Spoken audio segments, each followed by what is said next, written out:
ভাই ভাই ঠাই ঠাই। দেখেন আপনারা দুই, আপনি ইনকাম করেন না, আপনার বউ নিয়ে খান, আপনার ভাই ইনকাম করে তার বউ নিয়ে খায়। কই দুইজনের টাকা দিয়ে খুব কমই হয় কিছু। কুরবানিটাও ভাগের টাকা দিয়ে বলছে তোমার আর আমার দুইটা মিলে, আর আব্বার মিলে তিনটা মিলে একটা। পৃথিবীতে সবচেয়ে নিকট আত্মীয় হচ্ছে ভাই, যার সাথে টিকে থাকা খুবই কঠিন। আমার চোখের সামনে আমি দেখেছি দুই ভাই গন্ডগোল লেগেছে, খুব গন্ডগোল লেগে ঢেঁকিটা কেটে ভাগ করে নিয়েছে। এর নাম ভাই, এর সাথে টিকে থাকা খুব কঠিন। আপনার বড় ভাইয়ের সাথে গন্ডগোল হয়েছে, আপনাকে হাত ধরে ক্ষমা নিতে হবে, এ কথাই ঠিক। ভুল আপনার বড় ভাইয়ের, আপনাকে হাত ধরে ক্ষমা নিতে হবে, এ কথাই ঠিক, এটাই নীতি। আপনি মনে কিছু নিয়েন না, 24 ঘন্টার মধ্যে আপনি আপনার ভাইয়ের হাত ধরে ক্ষমা নিবেন, এটাই জরুরি। নাহলে অযথা ইবাদত করছেন, কিছু হয় না। রাগারাগি করে এইভাবে চলে কোনো লাভ নেই। যার জন্য আমি দিনী বোনদেরকে বলি যে স্বামীর সাথে গন্ডগোল হয়েছে না হয় তো স্বামীর সাথে কথা বলেন না। এক গিলাস পানি নিয়ে যে সামনে এভাবে ঠ্যাকস করে রেখে চলে যাচ্ছেন, এভাবে তো ইবাদত কবুল হবে না। আমি আপনাকে এই স্বামীর সাথে থাকতে বাধ্য করিনি, তবে আমি অনুরোধ করছি থাকেন, কেননা পৃথিবীর অবস্থা খুব এটা ভালো নয়।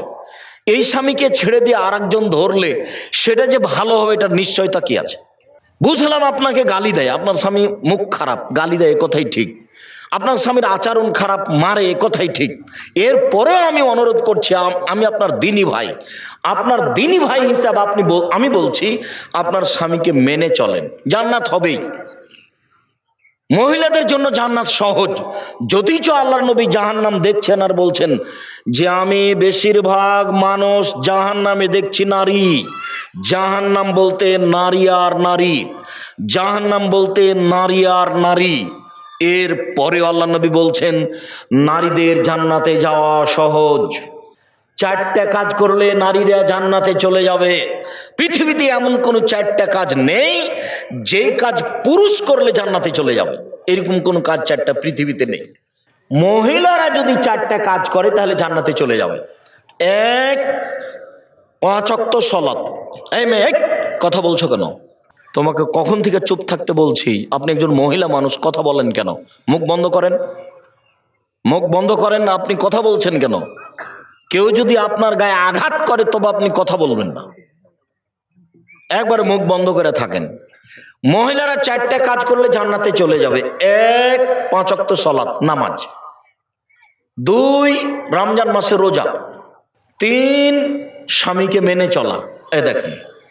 4, জেনায় লিপ্ত না হওয়া। তো কোন নারীর যদি জেনা ঘটে যায় তাহলে রাসূল সাল্লাল্লাহু আলাইহি সাল্লাম বলছেন, আল্লাহ তাআলা বলেন ওয়ানাহা নাফসা আনিল হাওয়া ফাইনাল জান্নাতা হিয়াল মাওয়া। কোন মহিলা যদি অশ্লীল কাজ থেকে নিজেকে ঠেকিয়ে দিতে পারে, আজ থেকে আর অশ্লীল কাজে লিপ্ত হব না, এই বলে যদি কোনো পুরুষ নারী নিজেকে ঠেকিয়ে দিতে পারে, আর করবে না, তাহলে আল্লাহ বলছেন আমি তাকে জান্নাতুল মাওয়া দিলাম। তা আপনার হয়েছে, ভুল হয়েছে, আপনি বন্ধ করেন। 4টা কাজ করলে আপনার জন্য জান্নাত সহজ। 1, 5 ওয়াক্ত সালাত। 2, রমজান মাসে রোজা সিয়াম। 3, স্বামীকে মেনে চলা। 4, জেনা লিপ্ত না হওয়া। জান্নাতের সব দরজা খোলা, এই কথা মুহাম্মদ সাল্লাল্লাহু আলাইহি সাল্লাম বলেন, আমি বলিনি। তো এই কথাটা কেন আসলো? যে আপনারা 2 যা বা 5 যা, ঘটনা কিন্তু বড় জায়ের ঘটেছে, তার কারণে গন্ডগোল হয়েছে। আপনি ছোট, আপনি আপনার জায়ের হাত ধরে ক্ষমা চাইবেন যে আপা ভুল হয়েছে, আমাকে মাফ করেন। এটা সহজ হবে? ও আপনার বড় যাও, ও আগে এসেছে এই বাড়িতে, ও আপনার কাছে হাত ধরে ক্ষমা নিতে কষ্ট পায়, লজ্জা পায়। কথা বুঝাতে পারি না মনে হয়? আপনার জন্য এটা সহজ। আপনি কেন এভাবে বলতে চাচ্ছেন ভুল কি আমি করেছি নাকি, আমি মারামারি করেছি না, আমি গালি দিয়েছি কিনা? হ্যাঁ বুঝলাম, ভুল আপনার বড় যাই করেছে, কথাই ঠিক, কিন্তু আপনার জন্য আগে যেতে হবে, আগে যাওয়া উচিত, এ কথাও ঠিক। তো আপনারা ভাই ভাইকে অনুরোধ করছি, 24 ঘন্টা পার হয় না, রাত পার হয় না যেন উপস্থিত বৈঠকের দিনই মুসলিম বোন, আপনার রাত পার হয় না যেন আপনি আপনার বড় জায়ের হাত ধরে ক্ষমা নিয়ে নেবেন, যা হয়েছে হয়েছে, এখন থেকে ভালো অবস্থায় ইবাদত করতে হবে। মরণ আসলো কে আসলো, এই যে কাকে কালকে দেখেছিলেন আজকে আর নেই, মরণ তো একবারে অল্প সময়ের জন্য। এইভাবে মন কষাকষি করে চলে কি হবে? অবেদিল কুরবা, নিকট আত্মীয়র সাথে ভালো আচরণ করো, ভাই ভাই। ওয়াল ইয়াতামা, এতিমের সাথে ভালো আচরণ করো। এতিম লালন পালন যারা করে তাদের বিষয়েই, যাদের ভাই মারা গেছে, ভাতিজা ভাতিজি আছে, তাদের ব্যাপার, তারাই বেশি বিপদে। ভাই মারা গেছে, ভাতিজা ভাতিজি আছে, প্রতারণা দিয়ে জমি দখল করে নিয়েন না, সব সময় খোঁজ রাখতে হবে তাদের। আল্লাহর নবী বলেন, পৃথিবীর মানুষ শুনে রেখো, কেউ যদি এতিমের দেখাশোনা করে তাহলে সে ব্যক্তি আর আমি জান্নাতে এইভাবে থাকব।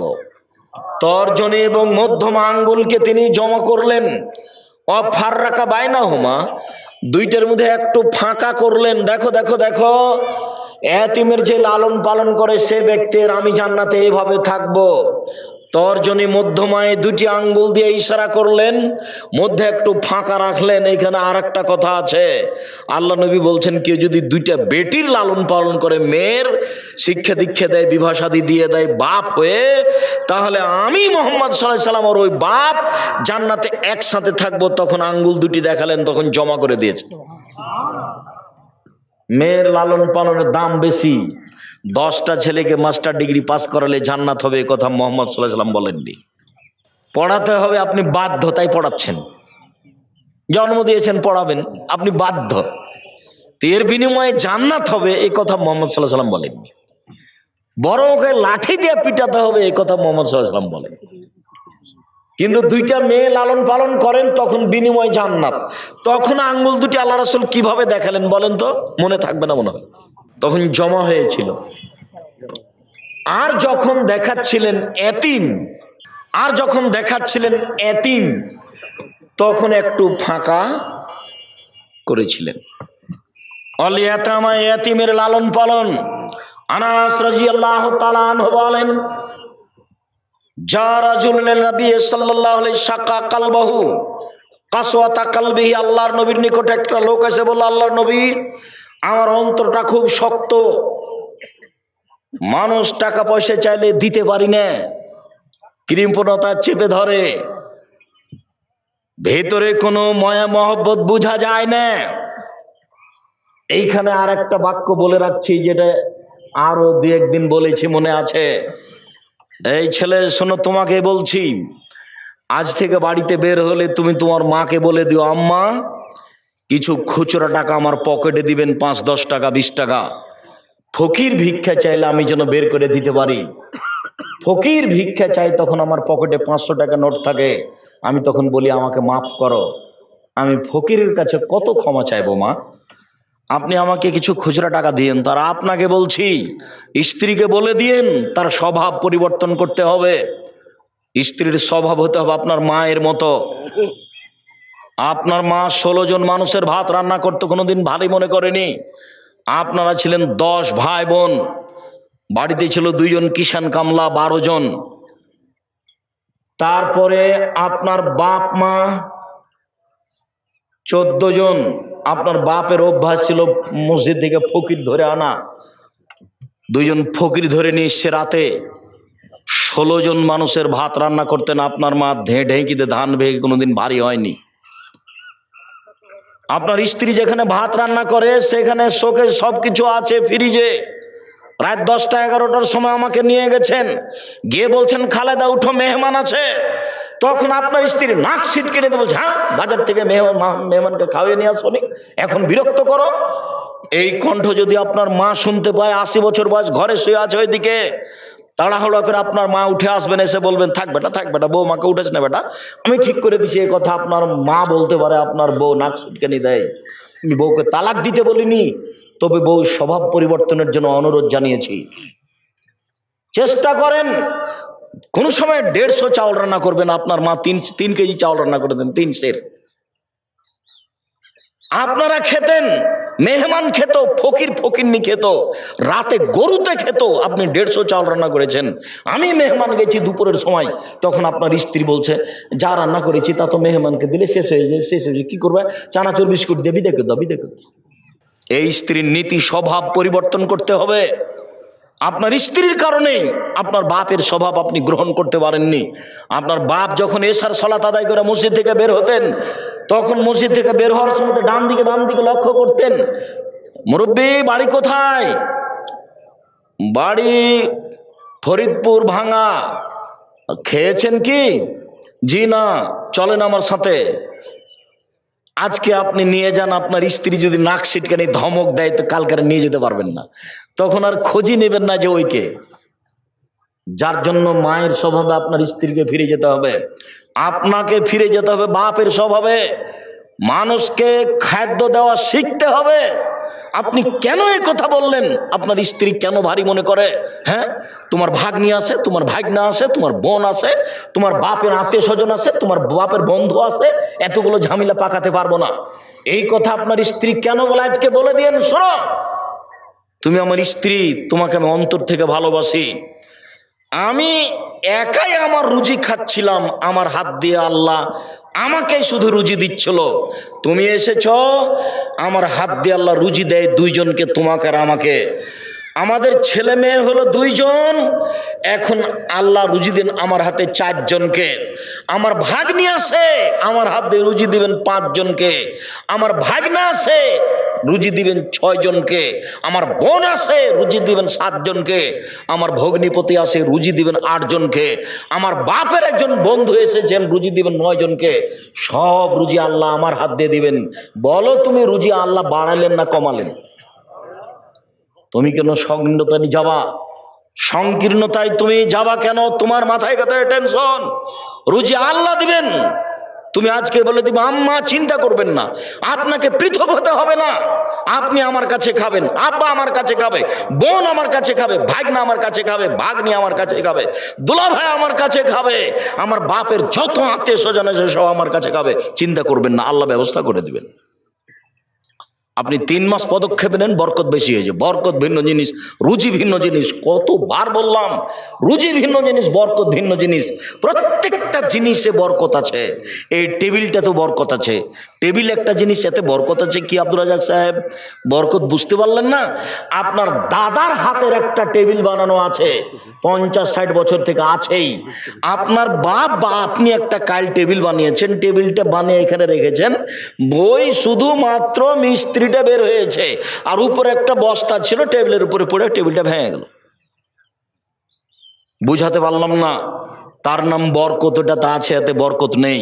রুজি ভিন্ন জিনিস, বরকত ভিন্ন জিনিস। আল্লাহ নবী বললেন আল্লাহ এই কাজ আমাকে করতে দাও, এই কাজে আমাকে এতে বরকত দাও, এই কাজ আমার জন্য সহজ করে দাও। 3টা কথা লাগবে। বগুড়া জজের সাথে আমার 10 লক্ষ টাকার চুক্তি হয়েছে, আমার ভাইকে ছেড়ে দিবে। আমি 10 লক্ষ টাকা জজের হাতে দিয়ে দিয়েছি। আমি এখন শক্তিশালী, আমি এখন পারবো, কিন্তু কাজটা সহজ হয়নি। জজ আসছিল, রাস্তায় গাড়ি অ্যাক্সিডেন্ট হয়ে হাত ভেঙে গেছে, জজ আসলেন না, এজলাসে বসলেন না, সিদ্ধান্ত হলো না। তার মানে কাজ সহজ হলো না। টাকা দিয়েছি, সক্ষম হয়েছি, জজ এসে বসেছেন, কাজ সহজ হয়েছে। আমার ভাইকে ছেড়েও দিয়েছেন, জেল থেকে বের হয়ে গেছে, গেট থেকে বের হতে না হতেই আবার আটকা পড়েছে, বরকত হলো না। বোঝাতে পারেনি। আল্লাহ নবী এভাবে বলছেন, আল্লাহ কাজ করতে সক্ষম করো, কাজ সহজ করে দাও, কাজে বরকত দাও। কাজে এই কথা আপনাকে মনে রাখতে হবে। অন্তর খুব শক্ত আল্লাহর নবী। তখন আল্লাহ রাসূল বলছেন, শোনো শোনো শোনো, আতেমিত্তমাল মিসকিন, দুস্থ গরিব ফকির মিসকিনকে খেতে দাও। অমসারা আসাল এতিম, এতিমের মাথায় হাত বোলাও, এরিক্য কালবুক, তাহলে অন্তরটা নরম হয়ে যাবে, ফকিরকে ভিক্ষা দেওয়া সহজ হবে। কমি খারেজি মাদ্রাসা একটু দান চাইলে সহজে 5 কেজি ধান বের করে দেওয়া যাবে। আবার তখন কাজের লোককে বলা যাবে না, এই শোনো, ওই চিটা পাতান ধানগুলো আছে, আসলে 10 কেজি দিয়ে দিস তো। এটা আপনার আর তখন অন্তর থেকে আসবে না। কেন? উপর থেকে ওটা বন্ধ হয়ে গেছে। বুঝাতে পারলাম না মনে হয়।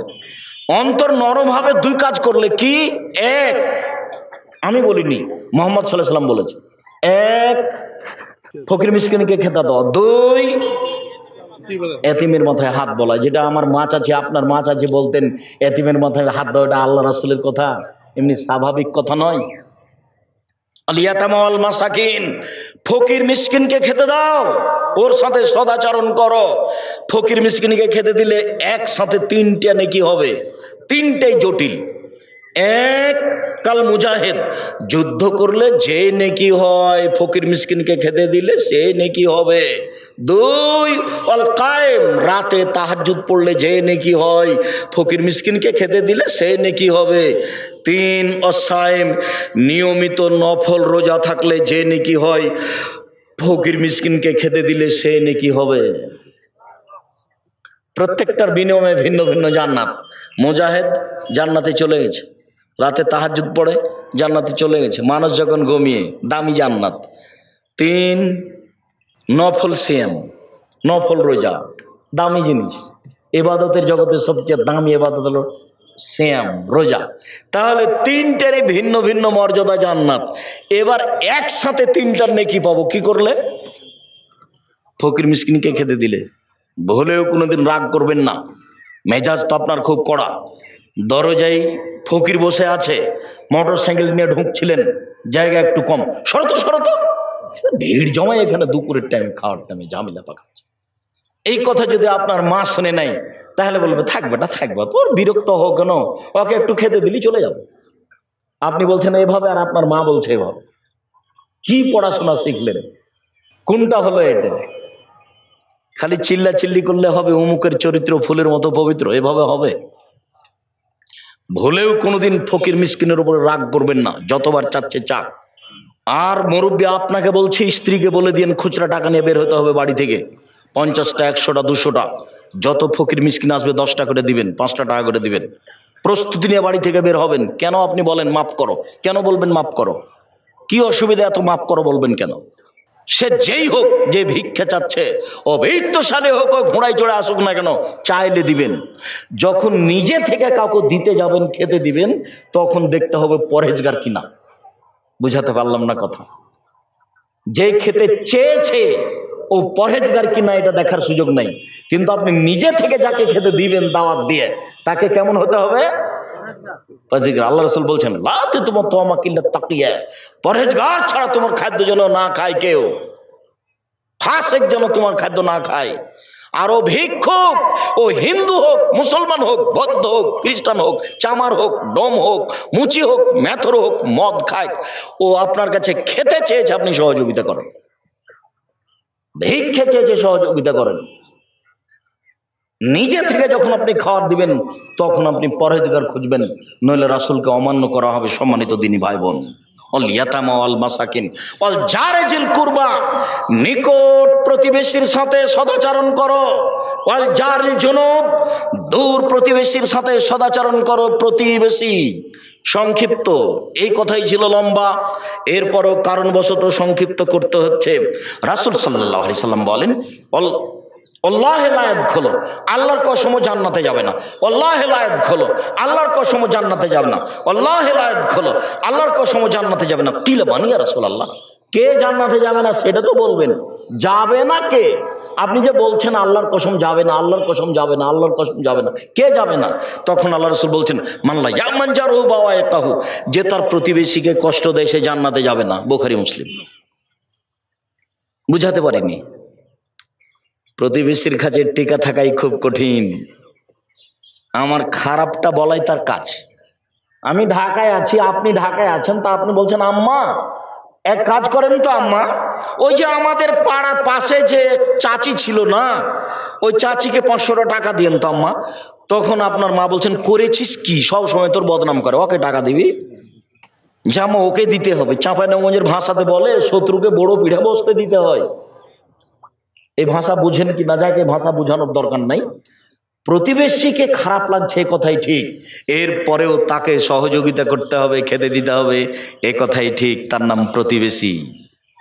আবু হুরায়রা রাদিয়াল্লাহু তাআলা আনহু বলেন, রাসূল সাল্লাল্লাহু আলাইহি ওয়াসাল্লাম বলেছেন, মান কানা ইউমিনু বিল্লাহি ওয়াল ইয়াউমিল আখির ফালা ইউজিরাহু, যে ব্যক্তি আল্লাহকে বিশ্বাস করে, পরকালকে বিশ্বাস করে, সে যেন প্রতিবেশীকে কষ্ট না দেয়। আয়েশা রাদিয়াল্লাহু তাআলা আনহা বলেন, রাসূল সাল্লাল্লাহু আলাইহি সাল্লাম বলেছেন, লা তাজালু জিবরাইল ইউসিনি বিল জারে, জিবরাইল যখনই আসেন তখনই বলেন প্রতিবেশীর সাথে ভালো আচরণ করবেন। জিবরাইল যখনই আসেন তখনই আমাকে বলেন প্রতিবেশীর সাথে ভালো আচরণ করবেন। জিবরাইল যখনই আসেন তখনই বলেন প্রতিবেশীর সাথে ভালো আচরণ করবেন। জানান তো, আমি মনে করলাম, বলার কারণে মনে করলাম, এত বলতে লাগলেন, বলার কারণে মনে হচ্ছে সয়রসহু, কখন এসে বলবেন যে জমি দিয়ে দিতে হবে, ভাগ দিতে হবে। বাক্য বুঝা গেল না। মানে জিবরাইল এত বলাতে মনে হচ্ছে যে কখন এসে জিবরাইল আমাকে বলবেন যে প্রতিবেশীকে কি দিতে হবে, জমির ভাগ দিয়ে দিতে হবে। জমির ভাগ তো আমার ভাই পাবে, জমির ভাগ তো আমার বোন পাবে। জানি না বাপ মরার পরে আপনাদের এলাকাতে জমি ভাগ হওয়া দেরি হয় নাকি। বুঝে না ওরা, অন্তর আছে বুঝে না, দেখে না ওরা, চক্ষু আছে দেখে না, শোনে না ওরা, কান আছে শোনে না। উলায়েকা কালানাম, তারা পশু প্রাণীর মতো, তারা গরু ছাগলের মতো, তারা কুকুর শ্রীগালের মতো, বাল হাজাল, বরং তার চেয়ে খারাপ। কুকুর শ্রীগালের চেয়ে খারাপ মানুষ, কুকুর শ্রীগালের চেয়ে খারাপ কে? তোমার বাপ। আব্দুর রাজ্জাক সাহেব, আপনাকে খুব সম্মান করে, এভাবে কষ্ট দিয়ে না, দুঃখিত, আমি তোমাকে কষ্ট দিতে চাইনি। তোমার দাদা মরা 10 বছর হলো, তোমার বাপ জমি পাবে সকালে আর তোমার ফুফু জমি পাবে বিকেলে, এরকম না একসাথেই পাবে। তো 10 বছর হলো তোমার বাপ এখনো দেয়নি। তোমার বাপকে যদি কুকুর ছেলেদের চেয়ে আমি খারাপ প্রমাণ করতে না পারি, আমি জাতির সামনে বক্তব্য দিব না। 30 বছর থেকে বলছি, আজকেও বললাম। কোন শরমে তোমার বাপ জমি রেখেছে? তার ভিত্তি কি? মাটি দিয়ে এসে জমি ভাগ করতে হবে, তারপরে কোনো কথা। মাটি দিয়ে এসে জমি ভাগ করতে হবে, তারপরে কোনো কথা। বলছে আমাদের ভাই বোনে কোনো গন্ডগোল নেই, সে কথা পরে। জমি ভাগ হয়ে যাওয়ার পরে গন্ডগোল না হওয়া পরে। এইটা যদি গাইবান্ধা রংপুরের কাছাকাছি বগুড়া জয়পুরহাট হয়, তাহলে তার মানে হলো যে যদি বোন এসে জমি চায়, তাহলে ওকে বলতে হবে তুই আর জীবনে বাড়িতে আসবি।